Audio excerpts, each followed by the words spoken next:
성도 여러분 안녕하십니까? 저는 이 시간에 한국 기독교의 장례 문화를 우리 제7일 안식일 예수재림교회 관점에서 한번 생각해 보도록 하겠습니다. 성경적 관점에서 매장과 화장을 각각 어떻게 이해할 것인가, 이런 부분이 오늘 제 발표의 전체 주제라고 할 수 있습니다. 오늘 이 주제와 관련된 연구는 논문의 형식으로 준비된 것이고, 또 오늘 시간에 일반적으로 학회에서 논문을 발표하는 방식으로 진행될 것이기 때문에 약간은 좀 딱딱한 부분이 없잖아 있을 텐데요. 이미 받으신 자료나 혹은 함께 제시된 슬라이드를 통해서 함께 따라와 주시면 감사하겠습니다. 본 주제와 관련된 효과적 연구를 위해서 6개의 큰 섹션으로 저는 구분했습니다. 그런데 시간의 절약을 위해서 바로 본론으로 들어가 보도록 하겠습니다. 먼저 교회 역사 속에 나타난 장례 예식은 과연 어떠한 것이었을까 한번 살펴볼 텐데요. 크게 4개로 좀 나누어 보았습니다. 초기 기독교 시대, 그리고 중세 기독교 시대, 그리고 종교개혁 이후 시대, 그리고 근대 시대, 이렇게 4개에서 나누었는데요. 먼저 초기 기독교 시대입니다. 초기 기독교의 장례식은 처음에는 유대 관습과 로마식 관습에서 각각 차용해온 요소들로 구성된 것이 특징이라고 할 수 있습니다. 그래서 어떤 관습은 유대식에서, 또 어떤 관습은 로마식에서 가지고 왔습니다. 그런데 당시에는 1세기는 유대교나 로마식 모두 장례 방식에 있어서 커다란 변화가 있었던 그런 시기였습니다. 유대교의 경우 장례식을 주로 단순화하고 검소한 방향으로 개혁이 맞춰졌고, 로마 사회에서는 시신의 처리 방법을 화장에서 매장으로 전환하고자 하는 노력이 있어 왔습니다. 이러한 상황에서 초기 기독교회는 처음 몇 세기 동안에 지역 관습의 특징과 기독교 고유의 신학을 모두 반영하는 독특한 양식의 장례 풍습을 형성해 나갔는데, 비로소 한 4세기가 되었을 때에야 기독교만의 독특한 장례 방식을 가질 수 있게 되었습니다. 중세 기독교 시대로 넘어가면요, 초대교회가 부활에 대한 소망과 승리에 초점을 두었다면 중세에 이르러서는 죽음이 두려움과 공포의 대상으로 바뀌게 되었습니다. 중세 시대는 교회 신앙이 사회 모든 전반에 걸쳐 뿌리를 내렸던 가장 명확한 기독교 왕국 크리스텐돔 시대였는데요. 이런 시대에 있어서 장례 방식으로서의 매장은 지옥과 연옥에서의 형벌과 심판으로 연결되어 있었고, 자연스럽게 장례식은 살아있는 사람들을 훈계하기 위한 일종의 위협이 되어져 있었습니다. 그래서 이 시대의 장례식은 죄와 죽음, 연옥과 심판이 강조되었고, 몸의 운명보다 영혼의 운명을 더욱더 중요하게 여기던 시대였습니다. 그런가 하면 세 번째 시기로 넘어가면 종교개혁 시대입니다. 이 시기에는 오직 믿음, 그리고 오직 성경, 오직 은혜를 특징으로 하고 있지요. 이러한 과정에서 마르틴 루터는 죽은 자의 단순한 육체보다 용서와 부활 등에 초점을 맞추어 희망과 소망을 간직한 장례 예배를 지지합니다. 그래서 슬프고 암울함을 특징으로 했던 중세의 장례의 가치를 단호하게 배격하게 됩니다. 중세기에 행해졌던 장례 예식을 포함한 모든 예식들이 형식적인 것들에 많이 치우쳐 있었기 때문에 종교개혁은 그런 것들에 대한 개혁으로서 등장했던 것이었고, 그러므로 종교개혁 시대 이후의 예식들이 형식적인 것으로부터 대부분 탈피하고 자유함을 강조하는 것들이 많이 있었습니다. 근대 이후입니다. 그런데 종교개혁자들은 여러 예식과 형식들을 탈피하는 것을 강조하다 보니까, 그렇게 하다 보니 교회 안에 특별한 예식과 관련한 구체적인 지침이 없는 일들이 일어나게 되었습니다. 그래서 교회 안에서는 오히려 더 큰 혼란이 있게 되었고, 이것은 곧 예전화 운동으로 전개를 하게 되었습니다. 세계 여러 나라들 가운데서 장례 예식에 대한 지침서의 필요성을 인식하고, 나라와 교회 등의 문화적 차이가 다소 있었지만 교회나 집이나 그리고 장지에서 진행할 수 있는 예식들이 구체적으로 정리되어 보급된 시기가 바로 이러한 시기라고 할 수 있겠습니다. 그런데 현대의 장례식은 지나치게 상업화되고 형식화되었다는 비판을 우리가 현재 면치 못하고 있습니다. 장례 예식은 부활의 소망 속에서 경험하는 희망보다는 그저 슬픈 장례식으로 변모되었고, 예식 중에서 선포하는 메시지는 죽음과 그 이후의 삶에 관한 언급이 많이 사라진 것도 사실입니다. 이러한 시기에 우리가 이러한 발표를 통해서 장례 방식과 문화에 대한 생각을 하게 된 것은 매우 시기적절하다고 할 수 있겠습니다. 이제 세 번째 섹션으로 넘어가서 매장과 화장에 대한 기독교적 이해에 대한 내용을 세분적으로 살펴보도록 하겠습니다. 사실 이 부분에 있어서 굉장히 첨예하게 대립되는 것 중에 하나는 매장이냐 화장이냐 하는 것입니다. 성경적으로 매장이 받아들일만 한가, 그리고 화장도 역시 가능한가 하는 부분입니다. 먼저 매장만이 성서적이라는 그런 입장을 먼저 살펴보도록 하겠습니다. 이 입장은 화장이나 매장 혹은 어떤 독특한 장례 방식에 관해서 성경에서 직접적인 언급이 없다는 사실을 인정하는 것으로부터 시작합니다. 그러나 보통의 경우에 성경에서는 그 화장의 행위가 죄나 살인과 같은 악한 행위자의 죽음 이후에 진행되었던 반면에 매장은 성서에 규정된 일반적인 패턴이었음을 강조합니다. 이러한 이유 때문에 매장이 정부나 국가적 차원의 어떤 법에 저촉되거나 부득이 화장이 매장보다 더 자연스러운 상황이 아니라면 그리스도인들은 가능한 한 매장의 방법을 선택해야 한다고 주장합니다. 특별히 기독교 윤리학의 아버지라고 불리는 놀만 갈리슬러라고 하는 이 교수가 특별히 이런 매장에 있어서 성서적인 관점을 굉장히 강하게 지지하고 있는데요. 그의 글에 보면 크게 6가지로 매장만이 성서적으로 받아들일 수 있는 이유들을 그렇게 제시하고 있습니다. 하나하나 좀 살펴보자면 첫 번째는 매장은 예수께서 친히 보여주신 모본이었기 때문이라는 것입니다. 두 번째로 예수의 매장은 복음에 기초한 것이었다는 것이지요. 사도 바울은 고린도전서 15장에서 복음의 기별의 하나로서 예수의 매장을 언급하고 있습니다. 그들에 따르면 사도 바울은 복음이 죽음, 매장, 부활을 수반하는 것이므로 정의했기 때문에 매장은 복음의 필수적인 것이라고 주장하고 있습니다. 셋째로 매장은 몸의 신성함에 대한 그리스도인의 모본을, 믿음을 보여주기 때문이라는 것입니다. 왜냐? 인간의 몸은 하나님께서 거하시는 성전인데 그 몸을 해하는 것은 성경적으로 위배되는 것이다 라고 하는 개념입니다.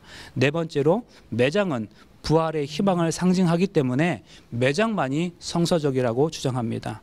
사도 바울은 썩을 것으로 심은 몸은 썩지 아니할 것으로 다시 살아날 것이라고 했는데 이것이 매장의 방식으로 가장 잘 상징화될 수 있다고 기록하고 있습니다. 주장하는 것이지요.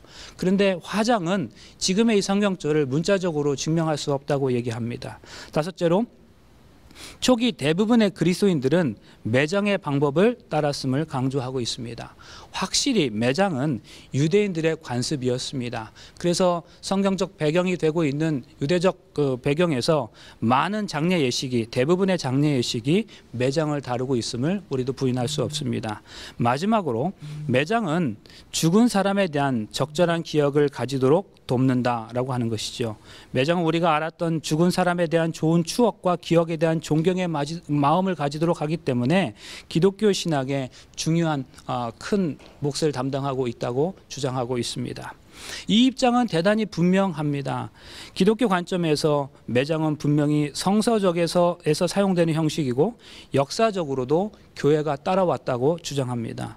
물론 이 입장도 화장의 방식이 부활의 행동이나 부활의 사건에 방해가 되지 않는다고 인정합니다.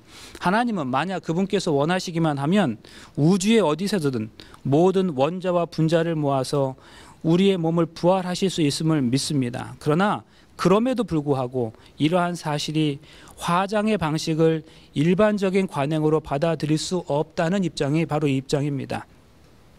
그들은 장례가 성서에서 중요한 관습이고 상징인 반면에 화장은 성경의 진실에 대한 대단히 빈약한 상징을 보여주고 있다고 주장합니다. 그러므로 화장이라고 하는 것이 본질적인 악은 아니지만 그럼에도 불구하고 그것이 성서의 중요한 진실들을 상징적으로 다 보여주지 못하기 때문에 이런 점에서 화장은 부활의 진실성을 촉진하는 장애물이 되고 있다고 말하고 있습니다. 또한 여기에 한국인의 독특한 정서적 입장도 큰 이유 중에 하나로 작용할 수 있습니다. 자, 그렇다면 화장도 성서적으로 가능하다는 입장도 있을 텐데요. 이 입장의 모양은 어떤지 한번 살펴보겠습니다. 이 입장 역시 성경에 성경에서 구체적으로 화장의 문제를 기독교인들에게 옳고 그름의 관점에서 제시하지 않는다는 사실로서 시작합니다. 사실 하나님은 우리가 시신을 어떻게 다루느냐에 따라서 어떠한 지침도 내려주시 않으셨다는 것이지요. 성경시대 문화에는 죽은 사람들을 다루는 많은 다양한 방법들이 있었던 것이 사실이지만 하나님은 그 중에서 구체적으로 이것이 성서적이다, 이것이 해야 할 것이다 지시하지 않으셨습니다. 고대 이스라엘에서 시체를 다루는 가장 선호되는 방법은 시신을 묻는 매장의 방식이었던 것이 분명하지만 그것은 관습의 차원에서 우리가 이행될 것이지 계명의 차원이 아니었음을 기억할 필요가 있다는 것이지요. 우리가 시신을 어떻게 다루든 결국 다시 먼지나 티끌로 돌아갑니다. 그래서 성경은 말씀합니다. 너는 흙이니 흙으로 돌아갈 것이니라. 그런데 여기서 흙이라고 표현된 히브리어 단어는 아파르인데 이것은 구약 성경에서 마른 흙, 먼지, 가루, 재, 티끌, 땅, 쓰레기 등 매우 여러 가지로 표현들로 번역되었습니다. 이렇게 될 수 있는 경우의 수는 여러 가지가 있습니다. 사람이 묻힐 수도 있습니다. 그러면 천천히 땅속에서 분해되겠지요. 사람은 또 불에 타서 빨리 분해될 수도 있습니다. 사람은 익사할 수도 있습니다. 그러면 물속에서 분해돼 버리는 거지요. 사람은 광야 같은 곳에서 주인 없이 죽을 수도 있습니다. 곤충과 동물에게 먹히어 분해될 수 있는 것이지요. 어떤 경우든 다 분해되는 것이고 성경이 말은 흙으로 돌아가는 것과 다 같은 것입니다. 결국 우리가 어떻게 죽든지 나중에 우리의 몸에 무슨 일이 일어나든 간에 결국 우리는 티끌로 끝나게 되어 있습니다. 그러므로 하나님의 관점에서 보면 어떻게 시체를 처리할 것인가에 대해 그런 일이 일어날 수 있는 옳고 그런 방법은 없다고 할 수 있겠습니다. 실질적으로 화장이 많은 경우에 타당하다고 보는 입장이 바로 이 입장입니다. 어떤 기독교인들은 죽음은 신으로부터 분리된 것이고 죽은 사람은 어떤 형태로든 살아있다고 주장하기도 하지만 먼저 발표하신 제 교수님의 발표처럼 성경은 분명히 죽음은 삶의 끝이라고 말씀하고 있습니다. 그래서 죽은 사람은 그의 몸에 무슨 일이 일어났는지 알 수가 없습니다. 사실 죽음은 처음부터 하나님의 계획이 아니었습니다. 죽음은 우리의 적입니다. 그리고 죽음에서 자는 사람들은 그들의 몸이 먼지로 재생되는 방법이나 또 얼마나 오랫동안 먼지에 있었는지 상관없이 죽음에서 살아나게 될 것입니다. 이제는 장례 방식에 대한 제7일 안식일 예수재림교회의 입장과 방향에 대해서 함께 생각해 보도록 하겠습니다. 제가 어떤 논문에서 특별히 이제 2011년도에 발표된 한 논문에서 데이터를 가지고 왔는데 이 데이터가 앞으로 계속해서 발표하실 그 내용들과 다르지 않으므로 시간의 전략을 위해서 이 부분은 좀 건너뛰도록 하겠습니다. 재림교회 방식에 대한 입장입니다. 자, 이 사실을 좀 생각해 볼 필요가 있는데요. 재림교회는 우리 제7일 안식일 예수 재림교회는 사회윤리적인 어떤 문제가 사회 안에서 제기될 때마다 교단 차원에서 충분한 연구를 거쳐서 전통적으로 선언문 그리고 지침서 그리고 혹은 문서 등의 이름으로 분명하고도 적절한 성경적 입장을 발표해 왔습니다. 그러면 죽은 자의 매장 방식 또는 장례 방식에 대해서도 제7일 안식일 예수 재림교회는 어떠한 입장을 나타내고 있을까요? 결론적으로 말씀드리자면 매장 방식, 특별히 화장에 대한 교단의 공식적인 입장은 없습니다. 지금 제가 보여드리는 슬라이드는요, 제7일 안식일 예수 재림교회 대총회의 공식적인 사이트입니다. 그런데 여기에 나타나 있는 내용 좀 살펴보시게 되면 여기 화장에 대한 교단의 공식적인 입장은 없다고 말씀하고 있으면서 그에 대한 이유로서 매장이나 화장이나의 문제는 성서적인 차원에서 다뤄질 수 있는 문제가 아니라 지극히 문화적이고 개인적인 차원에서 이해되어야 하기 때문이다라고 밝히고 있습니다. 교회로서 우리는 화장에 대한 공식적인 입장을 취하지 않아 왔다. 왜냐하면 화장은 어떤 사람이 사망 전에 그 사람에 의해서 명시되거나 혹은 죽은 후에 가족에 의해서 결정되어야 하는 개인적인 결정이라고 믿기 때문이다. 이렇게 우리 재림교회 공식적인 홈페이지에는 기록하고 있습니다. 그런데 그보다 앞서 재림교회는 재림교회 성경연구소 홈페이지에 죽은 사람을 취급하는 기독교적 방법으로서 과연 화장이 받아들여질 만한 한가라고 하는 질문에 대한 답을 올려놓았습니다. 여기서도 화장에 대한 문제는 교단의 인식 속에서 그리 중요한 문제가 아니기 때문에 교단적으로 공식적인 입장을 취하지 않았음을 분명히 하고 있습니다.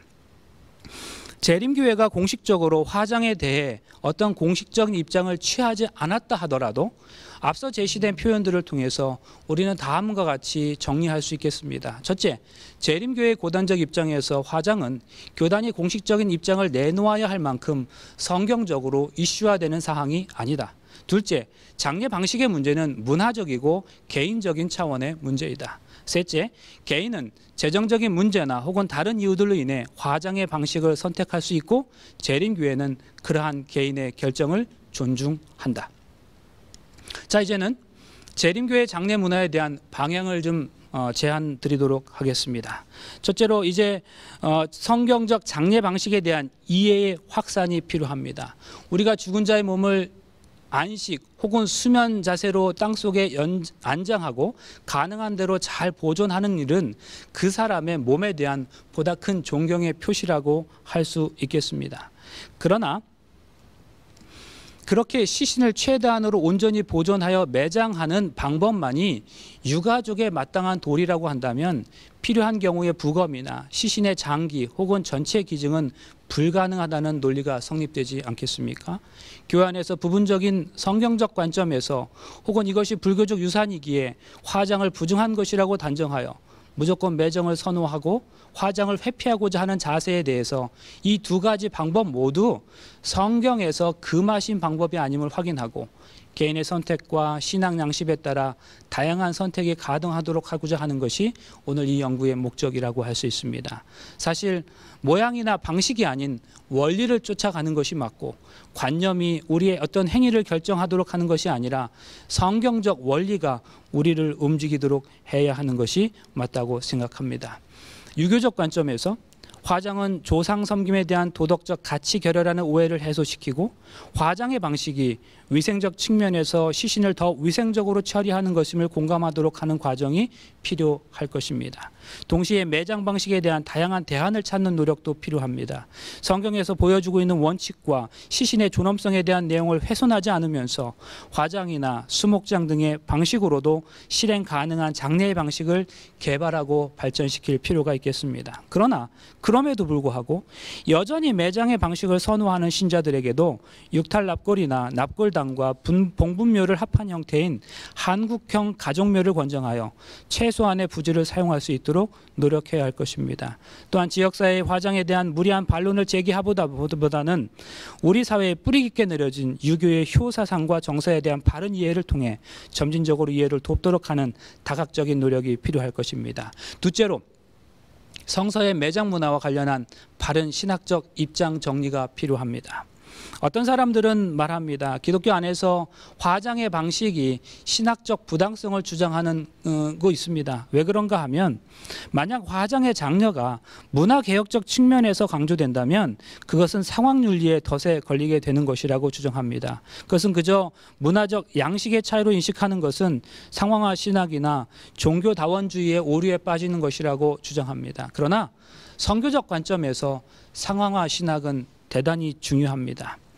여러 상황화의 양태들 가운데 비판적 상황화는 어떠한 문화권 안에서 옛 신념들과 관습들을 무조건적으로 거부하거나 수용하기에 앞서서 그것들을 면밀히 점검하는 과정을 통해 문화적 상황에서 전통적 신념과 관습이 차지하는 의미와 위치가 무엇인가를 생각해보고 성경적 기준을 비추어 평가하는 것입니다. 상황화 신앙의 핵심은 예수 그리스도이십니다. 예수님도 이 땅에 오셔서 상황화를 이루셨지요.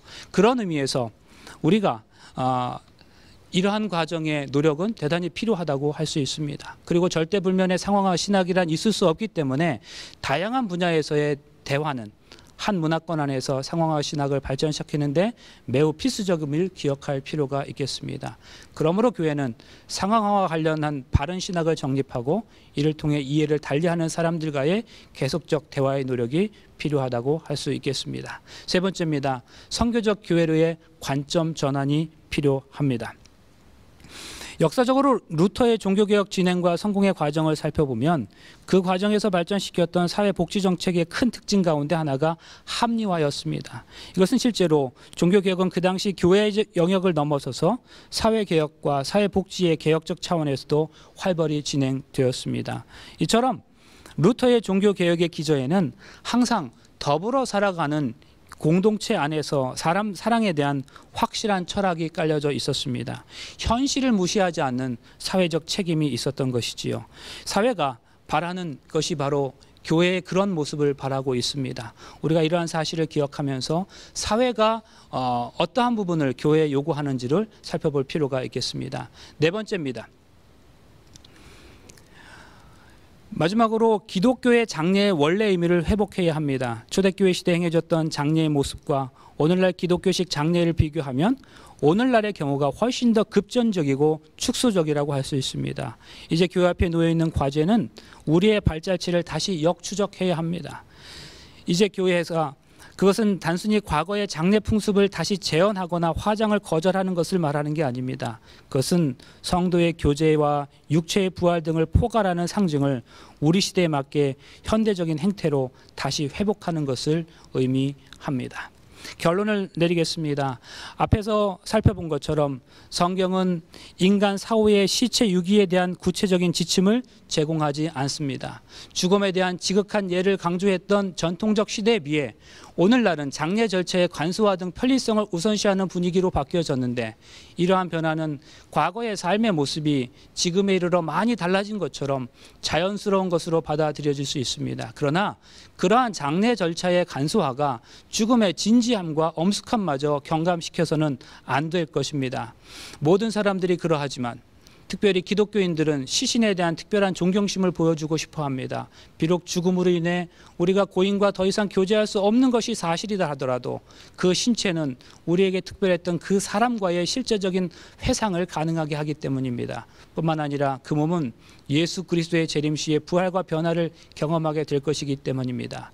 매장하는 것이 가장 좋은 것인지 혹은 화장하는 것이 적절한 존경을 표하는 것인지는 매우 개인적인 결정입니다. 그러나 어떠한 결정에서든지 다른 가까운 가족과 친구들의 소망은 반드시 고려되어야 할 것입니다. 왜냐하면 그들은 그들이 살아있는 동안에 그러한 결정과 기억과 함께 살아갈 사람들이기 때문입니다. 부활 시에는 사람의 시신이 매장되거나 화장되어도 아무런 차이가 없을 것입니다. 생명의 부활이나 심판의 부활에서 어떻게 시체가 들려오는지는 오직 하나님만이 아십니다. 그리스도인의 새로운 몸은 위대한 그리스도인의 몸처럼 근본적으로 바뀌고 영화롭게 될 것입니다. 그것은 다시는 약함, 질병, 고통 또는 죽음을 경험하지 않는 영원하고 영적인 몸이 될 것이기 때문입니다. 이상으로 제 발표를 마치도록 하겠습니다. 감사합니다.